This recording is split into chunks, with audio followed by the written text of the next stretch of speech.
Iceland. You don't have to be no 18. I think it was 13, maybe 14. Yeah. That's a grunt. The vagina been on this planet 14 years. Do you know if a woman 16 years old gives you a baby, that is going to be 16, 17, 18, 19. That is going to be one of the healthiest babies possible. At that age, they've been on the planet long enough. They're in their prime developmental wise to create a life. But you're taught in America something different. Those eggs are buoyant. You could dribble them eggs. They got bounce back. In Iceland, I think the legal age to get with a girl is 13 years old. Oh my God. Right, it blows people's mind when they hear it. But in Iceland, R. Kelly is not a criminal. He's trying to get extradited. He's a normal guy in Iceland. I went to Iceland, and you just can't offer him money and gifts. And I thought that was so unfair that you couldn't give him nothing after you was done with him. So I assume you've been to Iceland and you took advantage of the laws. Is that what you're saying? I had a great time in Iceland. Wait, we're not going to go there. We're not going to. This past weekend, I saw this little girl. She had a Welch's grape juice bottle in her mouth. And she was about 5. She had the whole bottle as far as it'll go, just sucking on it, walking with her mama. Somebody said, get that out her mouth. When they took it out her mouth, that baby said,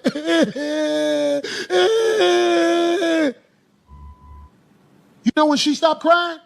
When a man picked her up and put her in her lap and started bouncing with it. Then she stopped crying and was looking like this. I say, that's a little growing right there.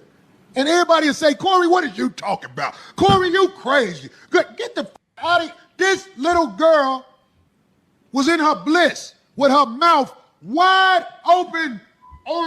She was just, it had the cap on it and everything. They took it out her mouth. Then a man picked her up and started shaking her on his knee. And she was like, I said, that's a little, it's just Corey Holcomb crazy. I almost want to go back and ask about that little girl and do a documentary on her life. So one day I can show I know what I'm talking about. But in this society, I'm a bad guy. That ain't nothing no little girl do unless she has the urge to do things like that. She has the urge to be satisfied. But ain't nobody gonna pick me. Corey bad. Corey bad. Everybody, Corey, did you hear what Corey said? The little girl took the bottle out of her mouth and he said she gonna be a yes. And if it was more men in the house, the little daughters wouldn't be walking around with things preparing their jaw for hustle. Her jaw is being prepared for hustle. And this was a little girl. Her teeth aren't. Baby Goobler. I like that. For real, one day I was living with this lady and her daughters crawled in the bed and I ain't have on Yeah. I was up under the cover. Wow. And I was like, oh, and one of her Tell daughters Mike, was like, rest in peace. Her daughter was, she was in high school. I think she was 15. Still not legal. You just can't tell your true thoughts. Her daughter was going to be thick like her mama. I know that much. Yeah. I knew her daughter was a bust down. She got pregnant like a year after I moved out. She was 16. I knew she was going to get pregnant, goddamn, because she used to do shit. She used to do shit to let me know, damn, this is trying to get me in trouble. Her name was Tiffany. Right. All of y'all kids. Yeah, she has a documentary. Kid pussy, that's the best put. I'm saying. Kid pussy, that's the best put. I'm saying. Can you get charged if you spoon a child? Like, I mean, get behind him, make him take all his clothes off, and you hug him like that. Is that a pretty sure. charge? Yes, Graham. What is pretty that? Sure. Not no penetration. Just doesn't have to be penetration. It's so you can't That's be love. You can. Bobby, that's your boy right there. Bruh, I got my mouth open, couldn't close it. I used to listen to Corey Holcomb back in the day. He got a little crazy for me a while back, and I just kind of, I don't speak on him, but I just kind of, I just don't really rock with him. that. But every now and again, if he say something that's real, you know, I'll co-sign it, whatever the case may be. Okay, yeah, he got this one right. That's like when the thing with Anton happened, he called out this coon. He needed to be called out. Okay, yeah, he did that one thing. But I have not said at any time that I was a Corey Holcomb fan. Try to be fair. Try to overlook some of his past transgressions, and okay, it is what it is. But this shit right here, nigga, what the fuck was this nigga talking about? You tell me. Anyone, anybody that can excuse, if you can see that shit and excuse that, not you, Bobby, I'm just saying, anybody, if you can see that real, and there's more, I cut it short, it's about 10 minutes long. If you can see that real and you can excuse it, you can make excuses for it. It's this guy I watch called Fawcett Media. I like him. You know what I'm saying? But when this shit came out, he was making excuses for it. I had a few choice words for him in his comments. What is you talking about? You can excuse that? That's just dark humor? Nigga. Boy, listen. Y'all thoughts. Tell me. I had no words at first, but tell me what's your first reaction to that shit?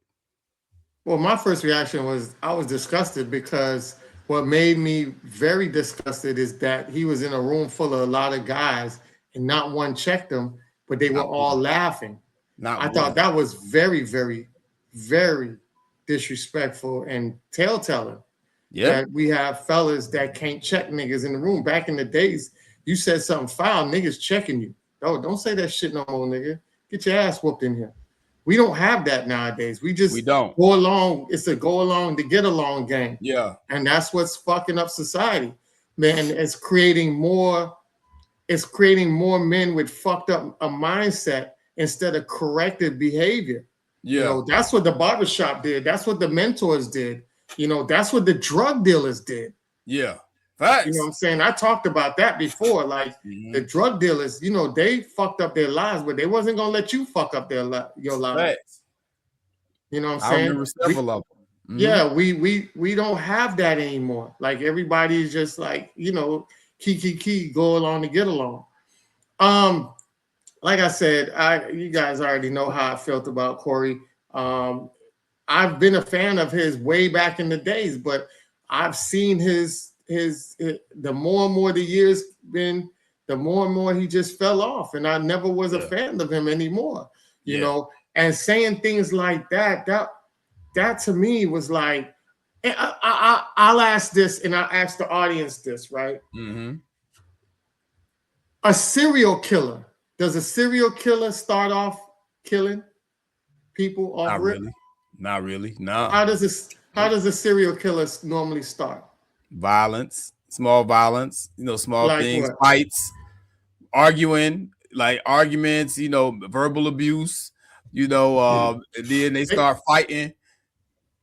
Go ahead. Serial killers. It's not always. Oh, sorry. No, I was gonna say serial killers. If I've told you guys to watch that show, I forgot what it's called, with the cats on Netflix. Something, Who Killed the Cats or some shit like that. And they hunted down the dude who was killing the cats. But in that show, this guy ended up killing somebody. Yeah. But he did not start off that way. He was starting off torturing cats. Then he started off killing the cats. And then he worked his way up to killing and decapitating the human. And they caught him. But what I'm showing is the progression of a mindset. You know, people don't be pedophiles overnight. It's a progression. It's the touching, the fondling, the what he called spooning, those type of microaggressions that goes into the macro and the big versions of doing things, of the raping and all of that stuff. But you know, the pedophiles start off small and then they get the confidence to get into doing real fucked up shit.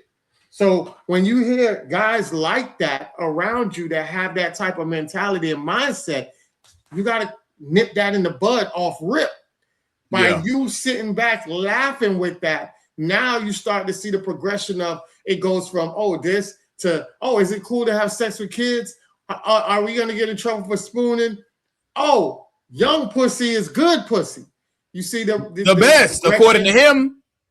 Yeah, you see the progression of how he's going.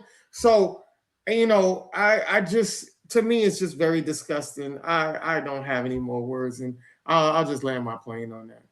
That shit was sickening, bro. You know, and it really bothers me because, again, like you, and I used to really rock with Corey Holcomb, man. Like, you know, it's very seldom that you see a black man that's able to build a platform like that, and he's a heterosexual straight dude.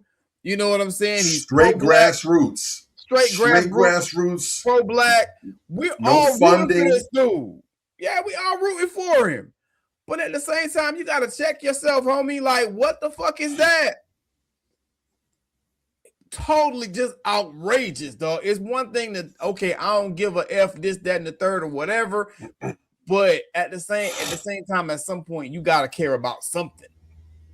You understand? And that's what I see it here. He don't care about nothing. He don't think there's nothing wrong with that. Like, if that came out, Poetic Flacco is the one who put me up on this. I didn't know nothing about it. And somebody, I don't know who, but somebody found an old reel or created an old reel and put it together. Poetic Flacco did a post about it. And instead of addressing the content, he goes and attacks Flacco. Again, nigga, why are you talking? You need to address the content of what you said in that goddamn video. It wasn't like it was once or twice. This is repeatedly over years. And I'm talking like it's easily a good 15, maybe 20 minutes of that shit. I had to cut it short. You understand what I'm saying? You had to take account for shit like that. Some shit like that go down. You need to come out, apologize on your, because this is your name. It don't matter. Oh, you making jokes, Flacco got a BBL. That shit don't matter. People still heard that shit. And I know people who are diehard Corey Holcomb fans are like, man, fuck that nigga. Because you know, he's saying, oh, TMZ, it's TMZ that's doing this or whatever, they saying that I'm a PDF file. Well, you sound like a goddamn PDF file, and it's coming out of your mouth. I ain't see no damn TMZ in them clips. Not once did I see the what's the boy name, the little Jewish boy, Harvey. I ain't see Harvey Levin in them clips. I saw your ass. You know what I'm saying? And like, just the fact that he didn't even address it. He didn't even try to. I don't think he realized how badly something like that could hurt is hurting his brand. You know what I'm saying? And if he not, because it sounds like he down with it. If you not down with it, you need to come out and speak on it, man. Bruh, my head exploded when I saw that. I still can't believe that's him that said that shit. I didn't know it was all that. Because this go way back. If I'd have known that, I wouldn't have never listened to this dude.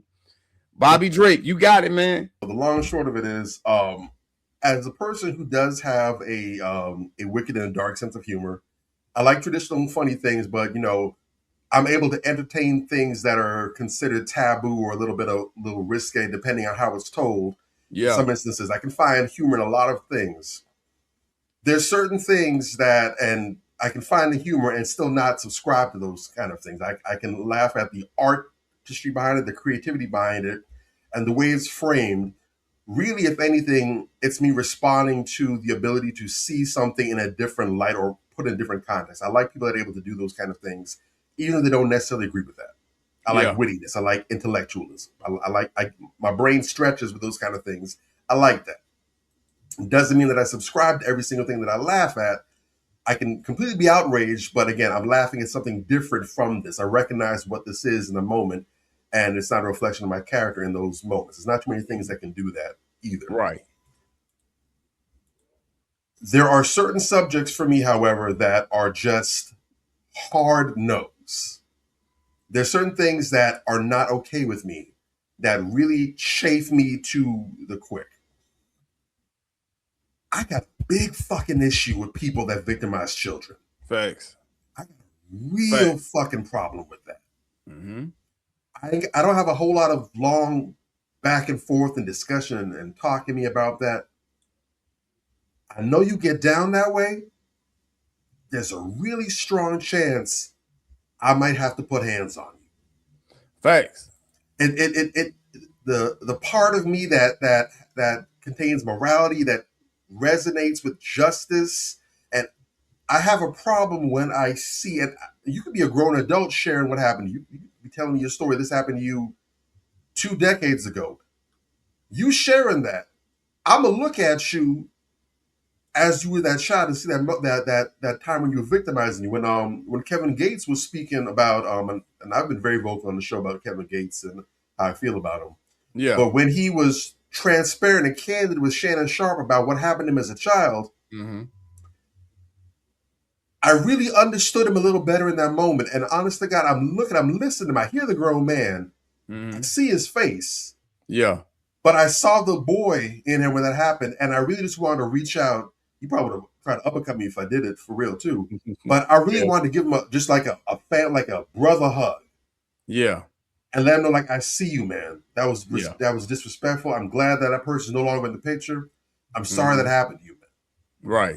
It bothers me when adults prey on children that are supposed to look to us for guidance. Yeah. That's real.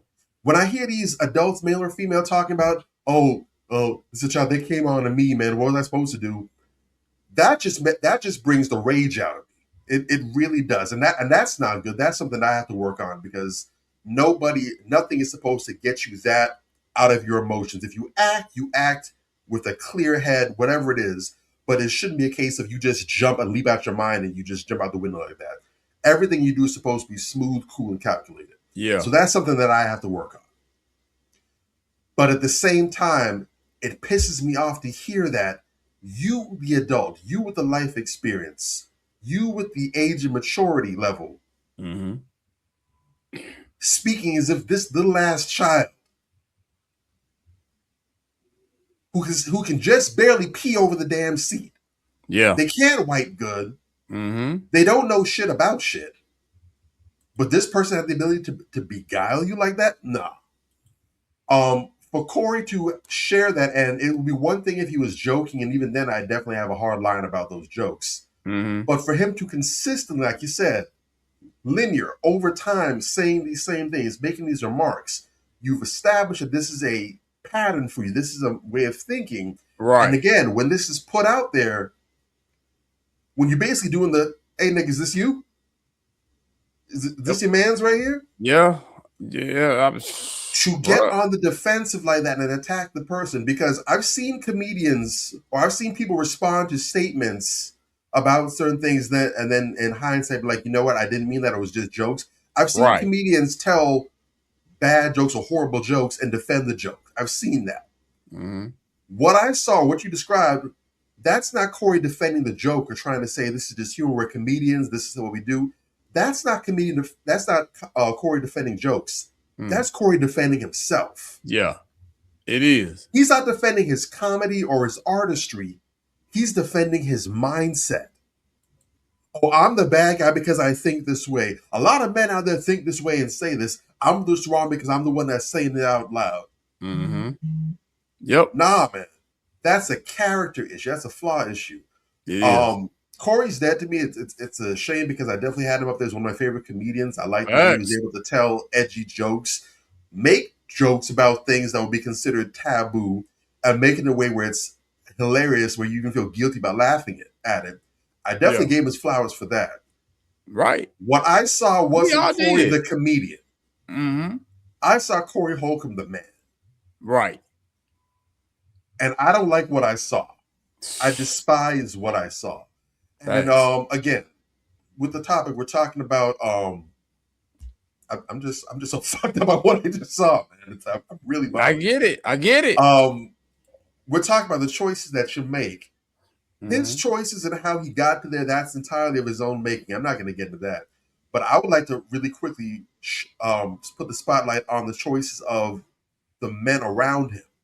Because like you said, the women, don't forget Darlene. And the women. Because she was right there joking along with him, and that really threw me off. I got love for you, Major. I got love for you, Aunt. But I'm going to tell you right now, some shit like this pops up, and I hear about this with either one of y'all. Yeah. I would hope that it's reciprocal with me as well, too. Yeah. I'm in your motherfucking jaw. That's what you're supposed to do. I'm either in your face or I'm gone and you cut off. That's what you're And supposed to anytime do. they ask about, hey, how's Major doing? Who? Major, do the podcast with who's that? What? No, I did a podcast with Anthony. Hey, man, how's Ant doing? You mean Major? No, Anthony. Who's Anthony Malcolm? Bro, y'all did a show last week. Who's Anthony Malcolm? You're dead to me. Yeah. It says a lot when someone can speak about certain things in that fashion consistently. And number one, they either A, feel comfortable about doing it in your presence, or B, at no point do you ever get uncomfortable and leave. Right. That says something.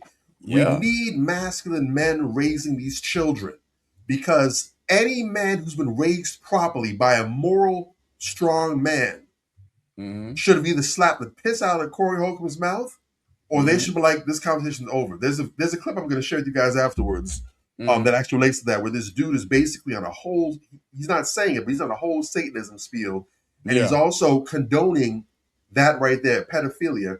And the host basically, he's like trying to engage and trying to see how deep the rabbit hole goes.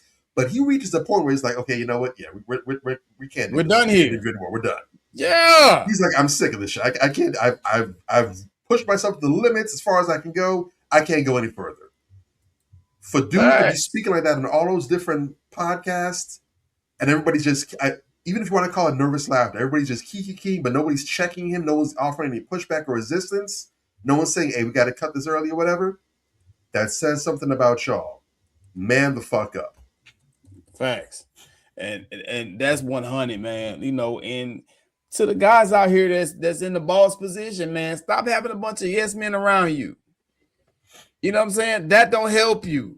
You know, people like R. Kelly, for instance. If you had some people around you to set you straight, bruh, you wouldn't be in a predicament you in now. A lot of homies that's in jail that had the lick.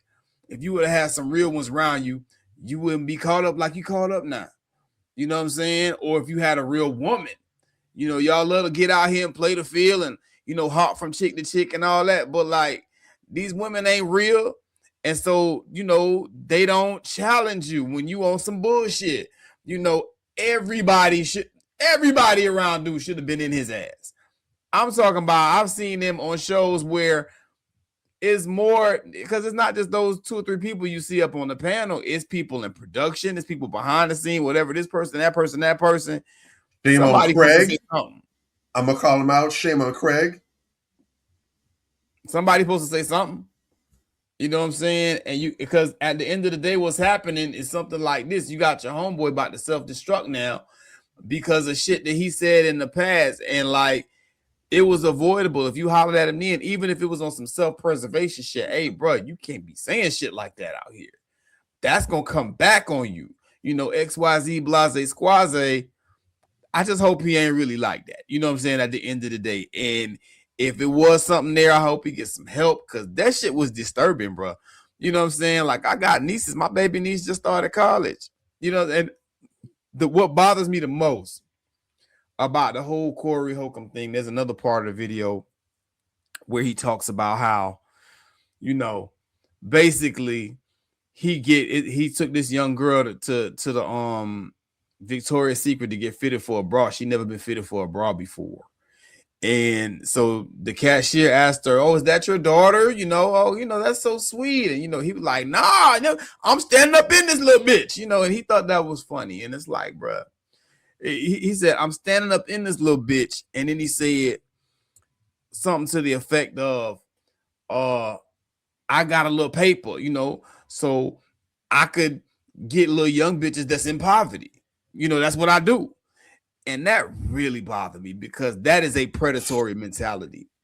You understand what I'm saying? You see somebody already down bad and you come into the picture and you exploit them. You know what I'm saying? Instead of helping them, I'm going to keep it a buck with you. You know what I'm saying?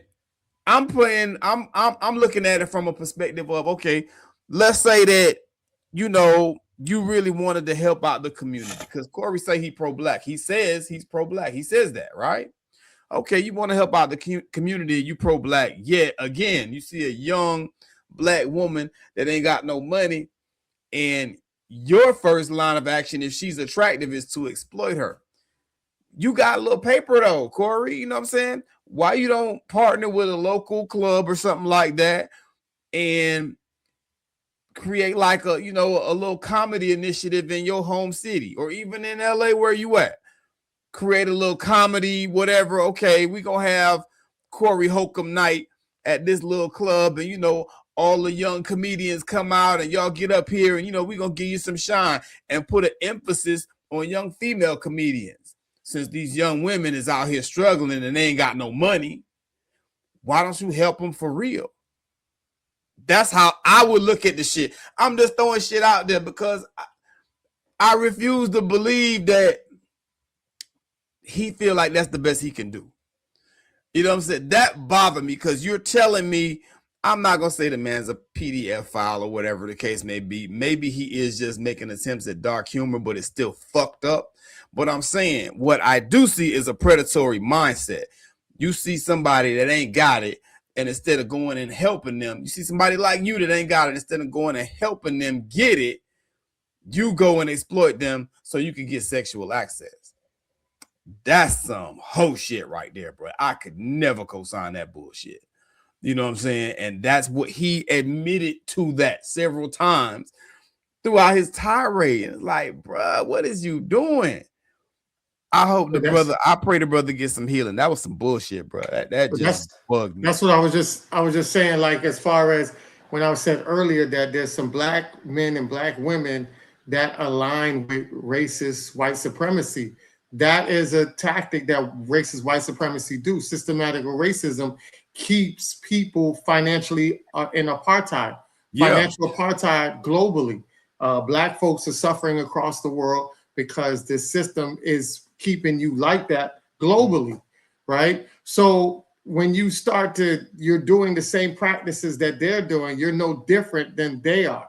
So if you can't be for the community, but using the same tactics of the people suppressing the same community you helping, it is counterproductive for what you're talking about. Facts. So. Yeah. I pray that brother get some help, man, because that don't sound like he got some deep-seated trauma, you know what I'm saying, that he need to work out. And it's playing out in real time. And again, O'Shea Duke Jackson did a few videos on dude, and he's beefing with him too. And O'Shea Duke Jackson keeps telling the man, just shut the fuck up. Like, the more you talk, the worse you make it. You giving these people more ammunition, the people who really do want to take you down. You just giving them ammunition. He's definitely giving off feminine tendencies. That inability, especially as a man, we know the women have it.